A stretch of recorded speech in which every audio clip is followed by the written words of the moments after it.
ሰላም ጤና ይስጥልን ክቡራን የዩቲዩብ ቤተሰቦች፣ የሰዓቱን አጫጭር መረጃዎች እየቀርብ ያለው እስከ ፍጻሜው አብራችሁን ቆዩ።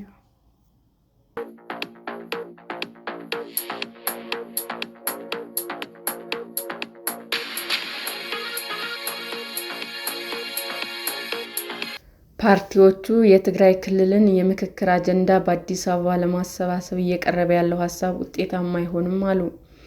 የኢትዮጵያ ሀገራዊ ምክክር ኮሚሽን በትግራይ ክልል በአካል በመገኘት የኮሚሽኑ ስራዎች ለማካሄድ ባለመቻሉ አጀንዳዎቹ የመሰብሰብና ተወካዮችን የማግኘት ስራ በአዲስ አበባ ለማካሄድ በአማራጭነት ያቀረበው ሀሳብ ውጤታማ እንደማይሆን ፓርቲዎቹ ገለጹ። በትግራይ ክልል መሰረታቸውን አድርገው የሚንቀሳቀሱ የፖለቲካ ፓርቲዎች ለሪፖርተር እንደገለጹት ሀገራዊ ምክክር ኮሚሽን በክልሉ ገብቶ ስራውን ማከናወን እንዳልቻለ በመግለጽ የአጀንዳ ማሰባሰብ ተወካዮች የመምረጥ ስራውን በአዲስ አበባ ለማከናወን በአማራጭነት ማቀዱ አግባብ እንዳልሆነ ተናግረዋል። ትግራይን ወክሎ ለምክክር የሚቀርብ መንግስት ባለመኖሩ በምክክሩ መሳተፍ ትርጉም የለውም ብለን ከዚህ ቀደም ተናግረን ነበር በማለት ለሪፖርተር የገለጹት የውህድና ጽናት ትግራይ ሊቀመንበር ደጀኔ መዝገብ ኮሚሽኑ በአማራጭነት ያቀረበው በአዲስ አበባ አጀንዳ የማሰባሰብ ስራ ይቅርና ትግራይን ወክሎ ጊዜያዊ አስተዳደር መመካከርም ሆነ መነጋገር እንደማይችል ተናግረዋል። ከምክክሩ በፊት በቅድሚያ ክልሉን የሚወክል መንግስት ሊቋቋም እንደሚገባ፣ ጊዜያዊ አስተዳደሩም ቢሆን በፕሪቶሪያው ስምምነት የተሰጠውን ኃላፊነት ከመወጣት ውጭ ሌሎች ስራዎች የማከናወን ኃላፊነት እንደሌለው ገልጸዋል። ኮሚሽኑ ስራዎችን ያከናወነባቸው ሌሎች ክልሎችም ሆነ ሁለቱ ከተማ አስተዳደሮች የተመረጡ መንግስት የተረጋጋ የፖለቲካና የኢኮኖሚ እንቅስቃሴ እንዳላቸውና በምክክር ሂደቱ ቢሳተፉ ከትግራይ የተሻለ ትርጉም ሊኖራቸው እንደሚችል አስረድተዋል። ነገር ግን በትግራይ ክልል እነዚህ ሁኔታዎች በሌሉበት ሂደቱን ለመጀመር መሞከር ውጤታማ እንደማያደርገው ከተሞከረም ጉዳዩን ማወሳሰብ እንጂ የክልሉን ሁኔታ የሚፈታ እንደማይሆን ገልጸዋል። የሳልሳዊ ወያኔ ትግራይ የህዝብ ግንኙነት ዋና ኃላፊ አቶ ብርሃነ አጽብሃ በበኩላቸው የክልሉ ህዝብ የህልውና አደጋ ላይ በመሆኑ መምከር የሚችል ሁኔታ ላይ እንዳልሆነ በቅድሚያ ህዝቡ የሚያቀርባቸው ጥያቄዎች ምላሽ ሊያገኙ እንደሚገባም ጠቁመዋል።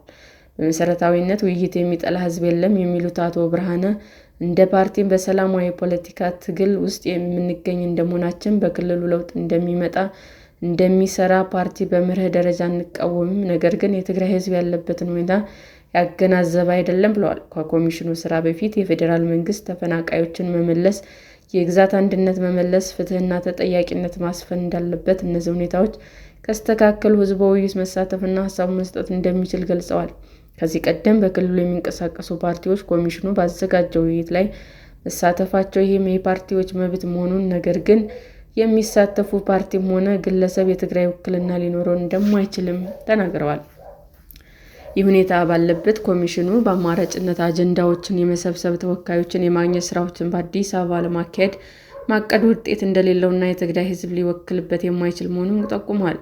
ሌላኛው ስማቸው እንዲጠቀስ ያልፈለጉ በትግራይ ክልል የሚንቀሳቀስ የፖለቲካ ፓርቲ አባል በትግራይ ክልል የሚደረገው አጀንዳዎችን የመሰብሰብና ተወካዮችን የማግኘት ስራ በሌላው የሀገሪቱ አካባቢ እንደተደረገው በቦታው በመገኘት መደረግ እንዳለበት ገልጸው ይህን እንቅስቃሴ በአዲስ አበባ ተግባራዊ እናድርግ የሚሉ ከሆነ ግን በህዝቡ በኩል የመገለል ስሜት እንደሚፈጥር የሚያደርግ መሆኑን ገልጸዋል። የክልሉ ተወላጅም የትም ይኑር ትግራይ ምን መምሰል አለባት የሚለውን አጀንዳ ማቅረብ ይችላል። ነገር ግን ገዢ የሆነና የክልሉን አቋም የሚወክል አጀንዳ ሊሆን የሚችለው ክልሉ በመሄድ ህዝቡን በመወያየት አጀንዳውን ተቀብለው ሲሰሙ ነው ብለዋል።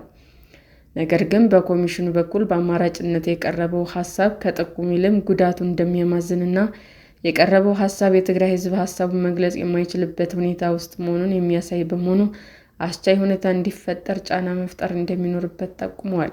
የሀገራዊ ምክክር ኮሚሽን አቶ ጥበቡ ታደሰ በበኩላቸው የኮሚሽኑ ስራዎች ወደፊት እንዳይካሄዱ ያደረገው አንዱ ምክንያት የትግራይ ክልል መሆኑን ለሪፖርተር የገለጹ ሲሆን ክልሉ በምን አግባብ ይሳተፋል የሚለው አማራጮች እየታዩ መሆኑንና አንደኛው አማራጭ እንደ ማንኛውም አካባቢ በክልሉ በመገኘት ማካሄድ እንደነበረ፣ ነገር ግን በተደጋጋሚ ተሞክሮ ሊሳካ እንዳልቻለና በተለይም በጊዜያዊ አስተዳደሩ በኩል ምላሽ አለመሰጠቱንም ተናግረዋል።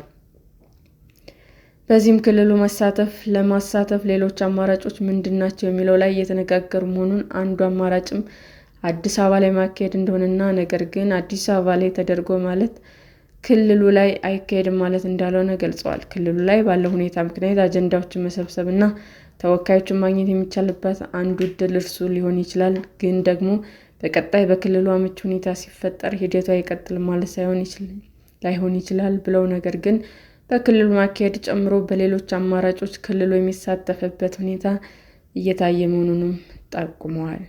ሪፖርተር በጉዳዩ ዙሪያ የክልሉ ጊዜያዊ አስተዳደር ሀሳብ ለማካተት በተደጋጋሚ ያደረገው ሙከራ ባይሳካም ከዚህ ቀደም የጊዜያዊ አስተዳደሩ ምክትል ፕሬዝዳንት አቶ አማኑኤል አሰፋ በፕሪቶሪያ ስምምነት የተቀመጡ ተግባራት ሳይፈጸሙ የሀገራዊ ምክክር ተግባራዊ ማድረግ የሚቻልበት ሁኔታ እንደሌለ ለሪፖርተር መግለጻቸው ይታወሳል። ሰላም ጤና ይስጥልን ውድ የዩቲዩብ ቤተሰቦቼ እንዴት ናችሁ?